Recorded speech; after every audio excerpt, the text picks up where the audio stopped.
하나님의 말씀 갈라디아서 5장 22절부터 26절 말씀까지 우리 함께 봉독하겠습니다.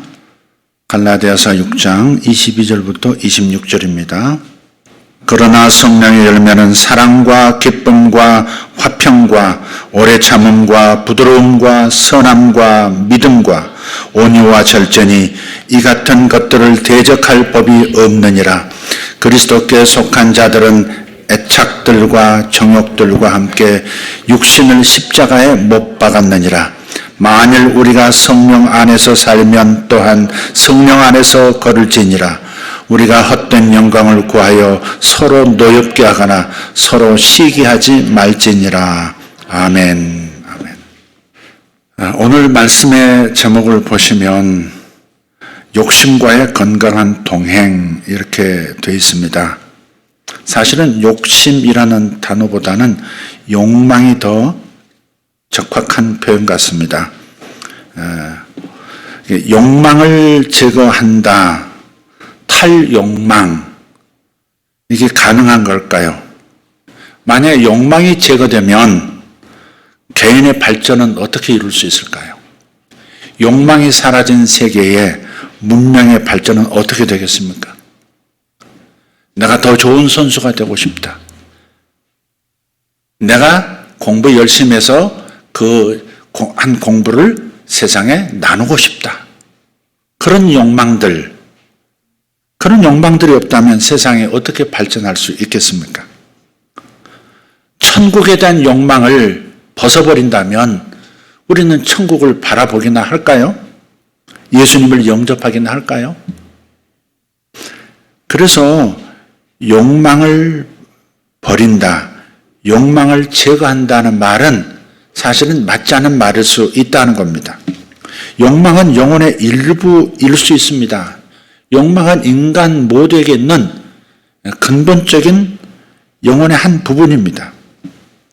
그래서 제거하는 것이 아니라 오히려 욕망과 건강한 동행이 필요하다 하는 뜻에서 욕심과의 건강한 동행이라는 제목을 사용했습니다.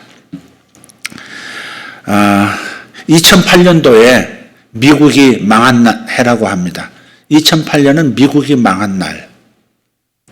왜냐하면 리먼 브라더스 사태. 맞죠? 그 사태가 터져서 미국이 망한 날이고 세계가 정말 흔들리던 그런 날이었습니다. 그렇지만 2008년을 미국이 다시 부활한 날이라고도 합니다. 왜냐하면 미국에 350년 이상 쓸 수 있는, 그러나 추출해내기가 매우 어렵고 그래서 추출 비용이 굉장히 비싼 세일가스를 뽑아내는 아주 최고의 방법이 완성되던 날이었기 때문에 이제는 중동에 기름을 의존하지 않고 미국이 기름을 가지고 자국과 세상을 움직여 나갈 수 있는 길이 열린 해기 때문에 미국이 망한 날이기도 하면서 미국이 부활한 날이기도 하다, 그런 표현을 합니다. 어쨌든 2008년도에 이런 기사들이 전 세계 신문의 첫 번째 뉴스로 제목으로 떴습니다. 월가의 욕심 때문에 위기가 왔다. 월가의 욕심 때문에 위기가 왔다. 이 말은 또 맞는 말이기도 합니다. 욕심이 또 문제이기도 합니다. 그래서 건강한 동행이 필요하다는 겁니다. 우리 그리스도인들이 욕심과 욕망과 동행하는 방법이 몇 가지 있습니다. 오늘 그것을 말씀을 나눌까 합니다. 욕망과 욕심이라는 단어를 제가 좀 섞어서 혼용해서 쓰도록 하겠습니다. 세상에서 말하는 부자가 되는 방법은 두 가지입니다. 많이 벌거나 많이 버리는 겁니다. 무슨 말이냐? 돈을 많이 벌면 물질적인 부자가 됩니다. 그렇지만 욕심을 많이 버리면 정신적인 부자가 된다는 겁니다. 욕심은 인간의 원죄적 속성인지라 말처럼 쉽게 완전히 버릴 수 없습니다.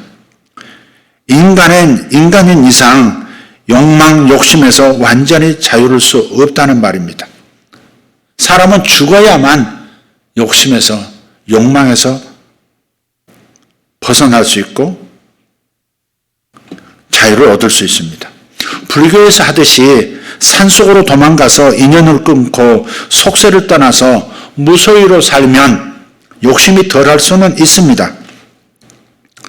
자연인들이라는 프로그램이 있는데 우리 나 집사님 좋아하는 자연인들 보세요. 하나같이 이렇게 얘기합니다.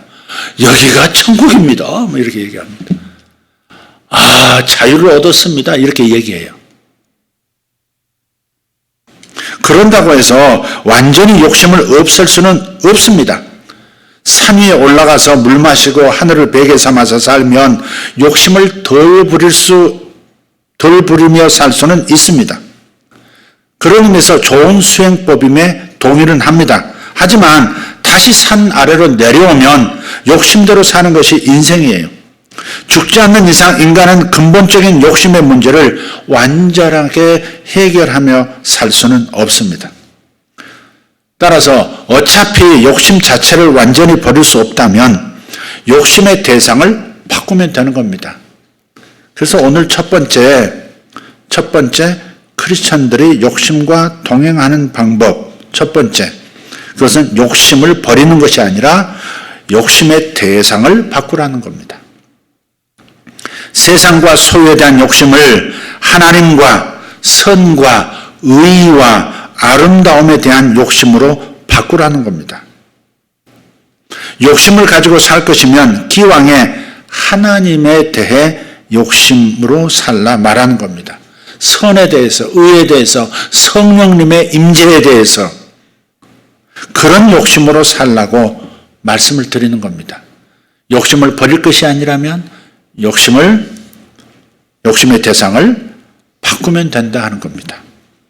두 번째는 항상 경계를 그으며 살라는 말씀을 드립니다. 경계를 그어야 합니다. 크리스천에게 세상의 모든 것은 무엇이 됐든 유형이 됐든 무형이 됐든 세 몫으로 구분이 됩니다.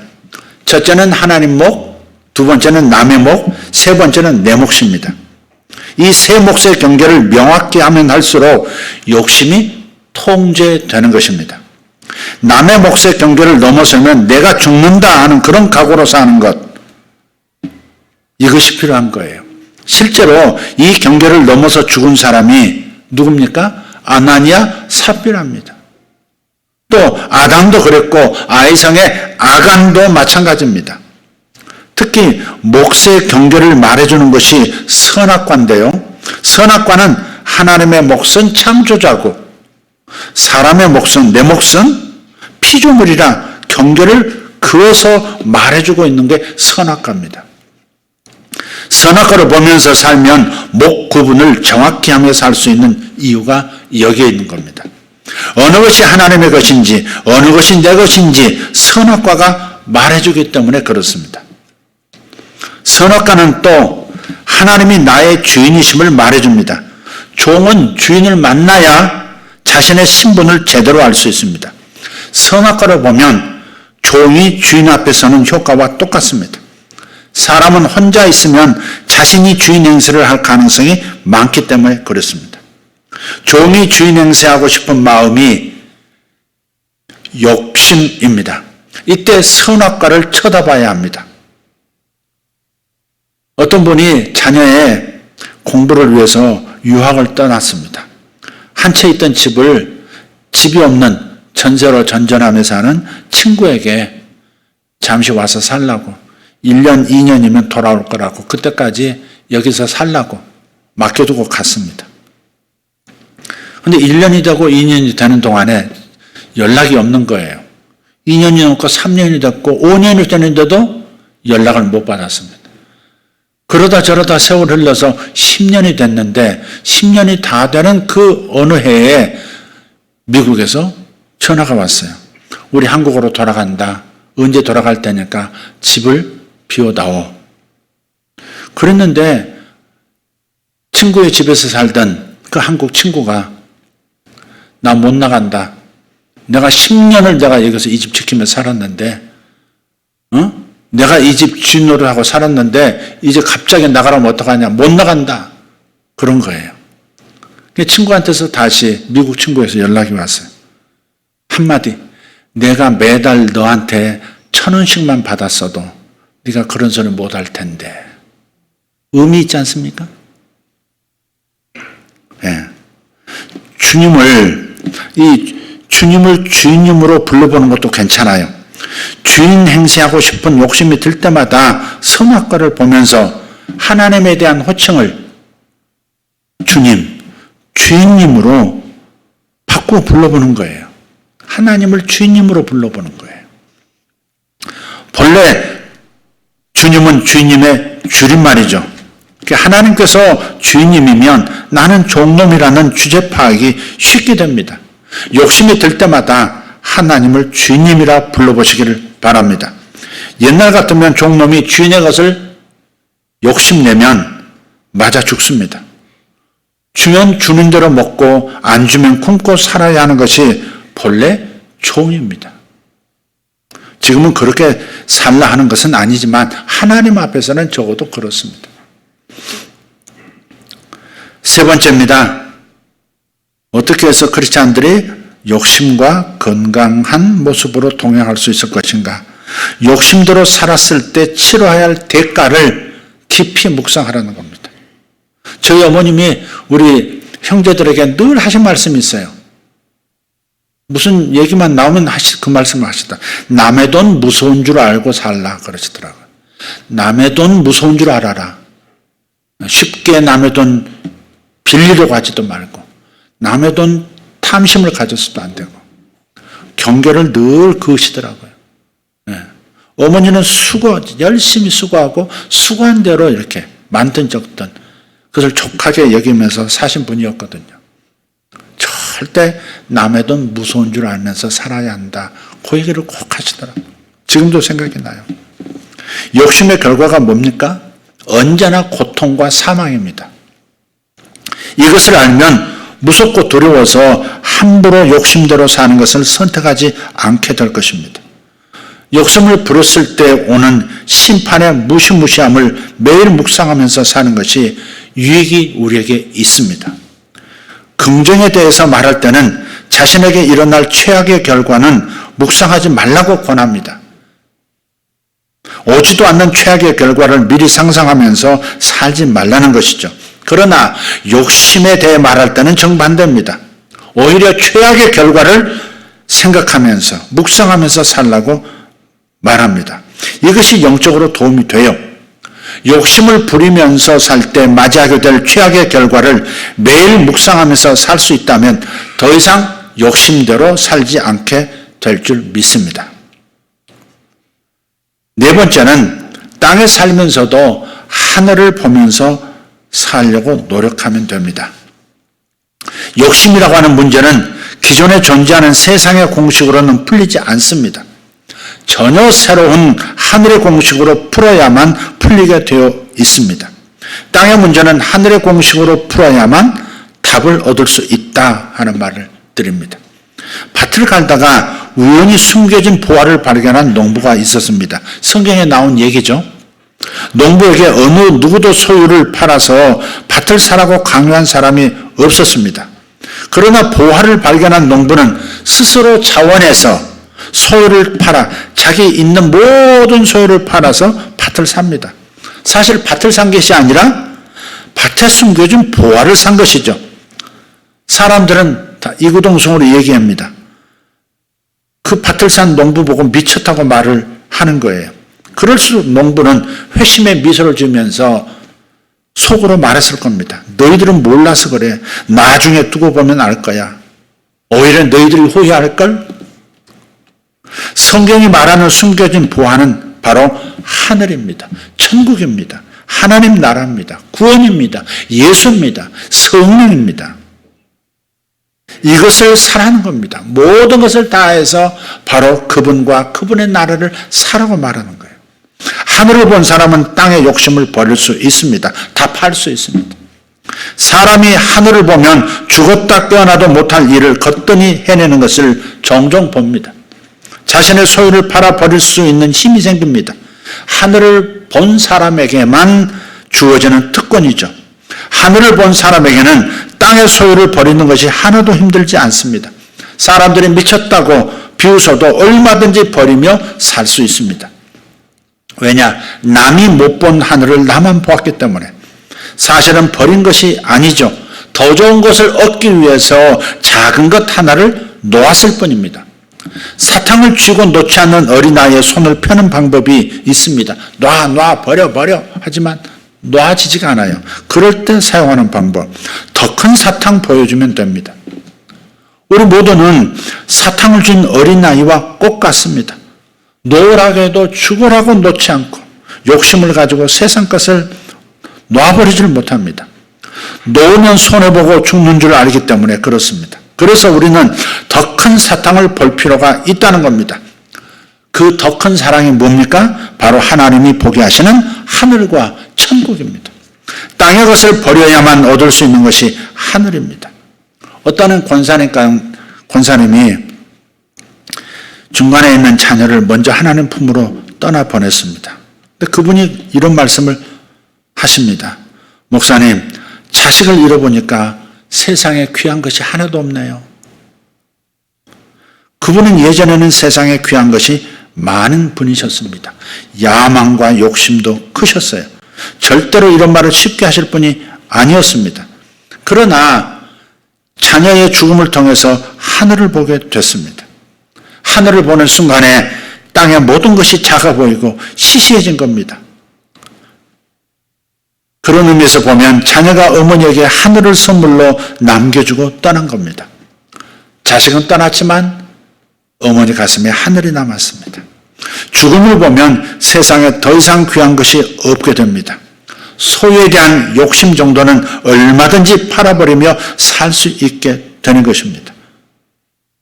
그래서 죽음을 보는 순간 하늘이 귀하게 됩니다. 따라서 땅에 살면서도 하늘을 자주 보려고 하셔야 한다 하는 겁니다. 다섯 번째, 구체적인 방법인데 11조와 헌금을 올바로 드려라 하는 겁니다. 건강하고 오래 사는 동물일수록 식사 때 위장의 70% 정도만 넣는답니다. 동물 학자들의 얘기입니다. 과식하는 것은 사람뿐입니다.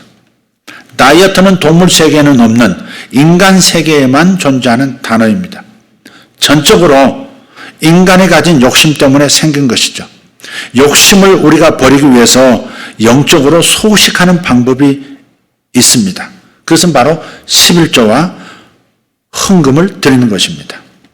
11조와 헌금, 구제헌금이라든지 선교헌금이라든지 다른 사람을 돕는 그 헌금들, 그것은 내가 욕심을 부리지 않고 덜 먹고 덜 쓰겠다는 정신에서 나오는 구체적인 행동입니다. 11조라고 하는 것은 소득의 10%를 하나님께 드리는 것이죠. 그런데 11조 헌금의 대전제는 두 가지가 있습니다. 첫째는 하나님은 돈이 필요 없으신 분이라는 것을 알아야 합니다. 하나님께 필요한 것은 단지 마음입니다. 단지 마음이 필요할 뿐입니다. 돈에 대한 욕심이 없는 사람은 사실 11조를 따로 바치지 않아도 됩니다. 왜냐하면 자신도 모르게 하나님의 나라를 위해서, 하나님의 영광을 위해서 다 쓸 것이기 때문에. 그러나 세상에 돈에 욕심 없는 사람은 없다고 말씀드렸죠. 둘째는 욕심에 대한 저항력을 키우기 위한 목적으로 11조를 하나님이 요구하셨다는 전제입니다. 하나님은요, 10분의 2도 아니고요, 20분의 1도 요구하지 않으셨습니다. 10분의 1을 요구하셨어요. 왜냐하면 10분의 1이라고 하는 것은 사람이 돈에 대한 두려움이 시작되는 기준 액수이기 때문에 그렇습니다. 10분의 1을 요구하면 아예 처음부터 포기해버릴 것입니다. 20분의 1은 저항하지 않아도 낼 수 있는 금액이기 때문에 하나님이 10분의 1을 요구하신 거예요. 예를 들어서 100이면 100만 원이면 5만 원 마음의 저항감이 없이 그냥 낼 수 있는, 드릴 수 있는 돈이기 때문에 그래서 하나님께서 10분의 1을 요구하신 것이다 하는 겁니다. 구약에서는 밭에 내 모퉁이를요 베지 말고 과와 과부를 위해서 남겨두라고 말씀을 하셨어요. 사각형이라고 하면 생각, 밭이 사각형이에요. 그 사각형에 안에 네 접 원으로 이렇게 그려보는 거예요. 그리고 이 사면에 맞닿은 그 원 나머지 코너에 있는 부분을 이렇게 빗금쳐서 계산하면 내가 갖는 몫의 21.5%가 나옵니다. 그리고 거기에다가 11조를 합하면 대략 30%가 나옵니다. 쉽게 말해서 나는 70%만 먹고 30%는 이웃과 하나님을 위해 드리겠다는 정신이 욕심을 막아준다는 겁니다. 욕심을 버리기 위해서 가장 효율적인 방법, 그것이 바로 11조와 헌금을 드리는 겁니다. 사람들은 교회 조차고 헌금 드리는 줄로 압니다. 그러나 알고 보면 욕심 부려서 과식으로 죽어가는 우리를 살리고자 하나님께서 바치라 하신 최소한의 헌금입니다. 고에는 샘물 썩는다 그런 말이 있죠. 그래서 썩지 않으려면 흘려보내야 합니다. 세상은 적은 데서 많은 곳으로 물질과 소유가 흐릅니다. 가만히 보세요. 적은 곳에서 많은 곳으로 흘러요. 세상의 질서가 그렇습니다. 적은 곳에서 많은 쪽으로 물질 소유가 흘러요. 그래서 버는 자는 더 많이 벌 수 있고 없는 자는 더 점점 약해지고, 이것은 하나님의 창조 질서에 역행하는 그림입니다. 욕심대로 살면 이렇게 살 수밖에 없죠. 그러나 창조 질서대로 살면 높은 데서 낮은 데로 물질과 소유가 흐르고요, 많은 데서 적은 데로 흐르고 부유한 데서 가난한 데로 흐르게 되어 있습니다. 이러면 많이 고여서 썩는 일만은 없을 겁니다. 욕심 때문에 생기는 영적인 비만은 우리에게서 멀어지게 되죠. 헌금은 욕심을 떠나고 버리는 훈련입니다. 그래서 이집트의 노예로 400년 동안 있었던 이스라엘 백성이 처음으로 자기 소유를 갖게 됐죠. 비록 광야에서 살지만 애굽에서 가지고 나온 물질이 적지가 않습니다. 처음으로 소유를 갖게 됐어요. 이제 없이 사는 위험에서 가졌기 때문에 생기는 위험이 커진 곳이 광야 생활이죠. 그래서 그 광야에 들어서자마자 하나님께서 말씀하신 거예요. 안식일을 지켜라. 두 번째, 11조와 헌금을 드려라. 그런 거예요. 그것이 과도해진 그런 욕심으로 인해서 저들이 망하지 않게 하는 하나님의 방법이었기 때문에 광야로 나서자마자 주님께서 11조와 헌금에 대해서 말씀하신 거예요. 그래서 헌금을 드리는 행위는 돈에다 인생을 걸고 살지 않겠다, 그런 독립선언과 같은 겁니다.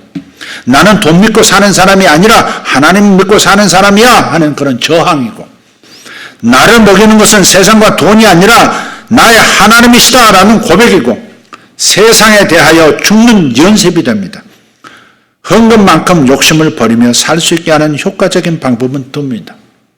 그래서 주님께서 십자가에 못 박았느니라, 탐심을 못 박았느니라, 애착과 탐심을 십자가에 못 박았느니라 하신 이 본문의 말씀, 이것은 11조와 헌물을 통해서 구체적으로 실제적으로 가능하게 하는 말씀인 것이죠.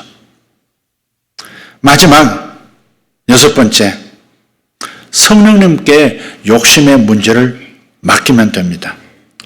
성령님은 우리가 숨겨진 보화에 눈 뜨도록 도와주세요.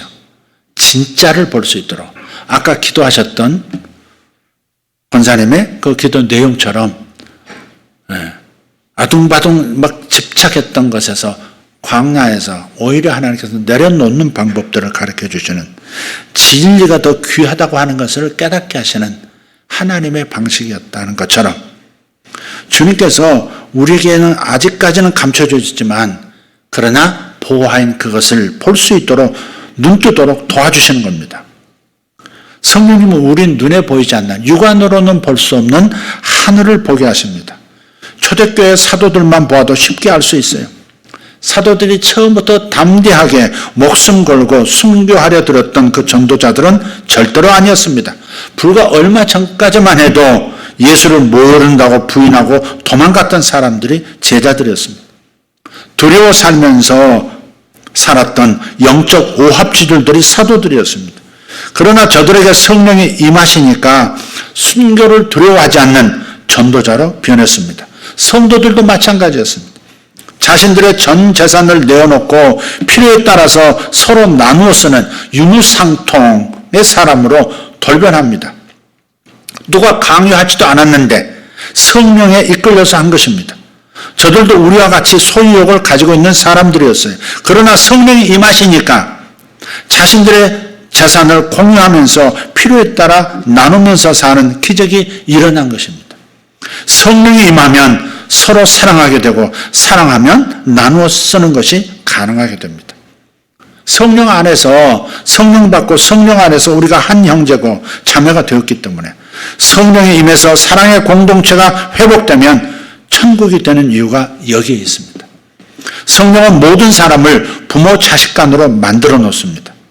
제가 부모 자식 간으로 만들어 놓는다는 말을 잠시 후에 자세히 하겠습니다. 서로의 것을 나눌 수 있는 전혀 다른 세상으로 만들어 놓습니다. 공산주의자들이 성경을 읽으면서 이런 세상을 욕심내었어요.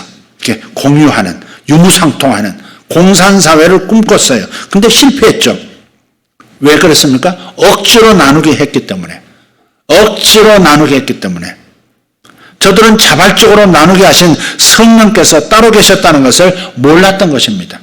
오직 성령의 역사로만 유무살통하며 살 수 있는 그야말로 저들이 꿈꾸는 공산사회가 가능한 것인데 성령을 모른 채 억지로 나누어서 공평하게 살게 하려고 하니까 실패한 겁니다. 앞으로도 실패할 겁니다. 공산주의는. 세상 사람들은 공정한 분배와 선택을 통해서 욕심의 문제를 해결할 수 있다고도 말합니다. 여러분, 이스라엘 사람들이 자주 읽고 좋아하는 탈무드에 보면 이런 얘기가 있습니다. 하나의 빵을 두 사람에게 공정하고 불평 없이 나누어주는 방법에 대해서 이렇게 얘기합니다. 한 사람에게는 빵을 나누도록 하고 나머지 한 사람에게는 먼저 선택하게 하면 된다는 거예요. 선택과 분배를 분리시켜서 다루면 분쟁이 없어진다는 말입니다. 하지만 분배하는 사람의 마음을 들여다보면 예전과 하나도 달라진 게 없습니다. 분배하는 사람은 다른 사람에게 더 큰 빵 조각이 갈까 봐 똑같은 크기로 자르려고 할 것이 뻔합니다. 선택하는 사람은 어떻게 하면 자신이 더 큰 빵을 차지할까 눈을 부릅뜨고 더 큰 빵을 찾으라 할 게 뻔합니다. 표면적으로는 분쟁이 없어 보이는 분배와 선택 같습니다. 그러나 내면을 들여다보면 언젠가는 터질 그 욕심을 묻어둔 미봉책에 불과합니다. 이 문제를 신앙적으로 완전하게 해결하는 방법이 하나 있습니다. 먼저 분배하는 사람이 아버지면 됩니다. 그리고 나중에 선택하는 사람이 아들이면 됩니다. 이러면 상황이 전혀 달라지죠. 아버지는 사랑하는 내 아들이 더 큰 빵을 가져가도록 하나는 작게 하나는 크게 잘라서 분배할 겁니다. 그려지시죠? 그럼 아들은 사랑하는 아버지가 더 큰 빵을 드셨으면 하는 그 효도하는 마음으로 작은 빵을 선택할 겁니다. 여기서 중요한 것은 분배와 선택의 분리가 아니라 사랑의 유무의 문제입니다. 성경은 욕심의 문제를 분배와 선택의 문제로 풀지 말라고 하는 겁니다. 풀려고 해도 영원히 풀리지 않기 때문에 그렇습니다. 사랑하는 관계로 풀라고 말씀하십니다. 사실 이것은 힘으로도 능으로 될 수 없는 문제입니다. 오직 성령이 오셔서 사람들을 관계를 영적인 아버지와 아들 관계로 맺어주시면 가능합니다. 아버지고 아들이 되면 되는 겁니다. 어머니고 딸이면 되는 겁니다. 초대교회는 성령의 도우심으로 사랑의 관계를 통해서 서로의 물건을 이렇게 나누면서 산 겁니다. 나보다 저 사람이 더 많이 쓰는 거, 그게 내게 사랑의 행복이고, 가져가는 것도 내가 더 작은 것을 가져감으로써 다른 분이 더 많이 소유할 수 있도록, 누릴 수 있도록 하는 그 사랑의 마음, 그것만이 초대교회의 공동체의 그 아름다운 모습을 재현할 수가 있는 거죠. 초대교회가 유무상통했을 때 사람들이 필요 이상으로 가져가서 물질이 부족해지는 경우는 절대 없었습니다. 그렇다면 후회하면서 유무상통이 바로 중단이 되었을 것이 뻔합니다. 사람이 자신의 필요한 만큼만 소유한다면 세상 모든 사람은 더 이상 먹고 살기에 모자라지 않을 겁니다. 상위 10%가 남기는 음식물만 모아도 세상에 굶주린 사람은 없다는 말이 있기도 합니다. 사실인지 아닌지는 모르겠지만 상위 10%가 남기는 음식을 그대로 나눌 수만 있으면 굶주린 사람은 없다는 그런 얘기가 분명히 있습니다. 그래서 오늘 이 말씀을 우리가 다시 한번 생각하면서 성령의 열매는 사랑이라. 사랑은 구체적으로 성령 받은 교육 공동체가, 성령 받은 사람들이 아버지와 아들이 된다면, 아버지와 아들 같은 그런 관계, 사랑의 관계만 된다면 아무 문제 없이 욕심을 다스리고 욕망과 건강하게 동행할 수 있는 삶을 이 세상에서 살아낼 수 있고 세상을 놀라게 할 수 있다는 생각을 하게 됩니다. 그래서 다음 주일이 성령 강림 주일인데요. 진정한 성령 충만이 기다려지는 그런 성령 강림 주일이 되도록 그렇게 고대하며 한 주간 이 절기를 보내시기를 바랍니다. 여러분, 욕심을 버릴 수 없다는 말, 그건 사실입니다. 완전히 버릴 수 없습니다. 욕심을 제거하는 것은 자기 영혼의 일부를 잘라 내던져 버리는 것과 같습니다. 그래서 이 욕심, 욕망이라고 하는 이 내적인 요소는 반드시 건강한 동행을 하는 자세로 접근할 필요가 있다는 말씀을 오늘 나눴습니다. 성령께서 더 깊은 깨달음으로, 구체적인 깨달음으로 기도 속에서 이끌어 주시기를 축복합니다. 기도하겠습니다. 하나님 감사합니다. 탈욕심을 부르짖으면서 욕심과 한판 승부에서 승리해야 한다고 목소리를 높이는 사람들도 있지만 이것이 가능하지 않다는 것을 우리는 일찍부터 역사 속에서, 현실 속에서 깨달아 왔습니다. 그럼에도 불구하고 그것이 가능한 것처럼 덤벼드는 사람들도 있습니다, 아직. 그리고 세상을 그렇게 구조를 만들어서 그렇게 세상을 유토피아로 만들려고 하는 이들도 있습니다. 그러나 성령이 역사하지 않으면 저들의 꿈꾸는 세상은 이루어질 수가 없습니다. 주여, 성령께서 우리 가운데 임하셔서 세상의 방식, 얕은 곳에서 위로 물질과 소유가 흐르고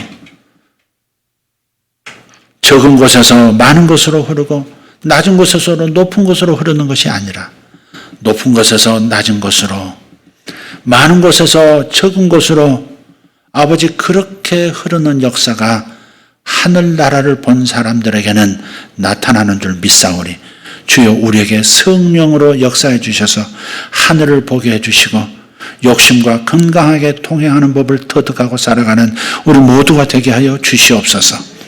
저마다 성령 충만을 감정적인 것으로, 신비적인 것으로만 해석하고 추구하는 경향이 있지만 이것이 우리의 삶의 모든 영역에, 특별히 우리 마음에서 꿈틀거리고 우리를 건강하게 이끌기도 하고 우리를 패망하기도 하는 이 욕망과 욕심의 세계 속에서 우리가 경험해야 할 줄 믿습니다.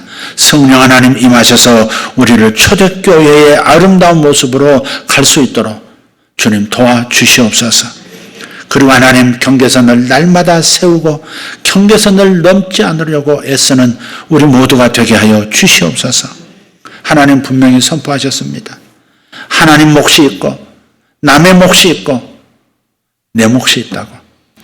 비록 내 눈앞에서는 내 것 같지만, 다 내 것 같지만 주님의 눈에는 하나님 몫이 있고 남의 몫이 있고 내 몫이 따로 있다고 그렇게 말씀하신 그 말씀을 꼭 기억하고 하나님 경계선 꼭 그어가면서 넘지 않도록 애를 쓰며 살아가는 우리가 되게 하여 주시옵소서.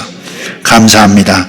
우리에게 더 깊은 지침을 각 사람의 영혼에게 내려주시기를 소망하고 우리 주 예수님 이름으로 기도하옵나이다. 아멘.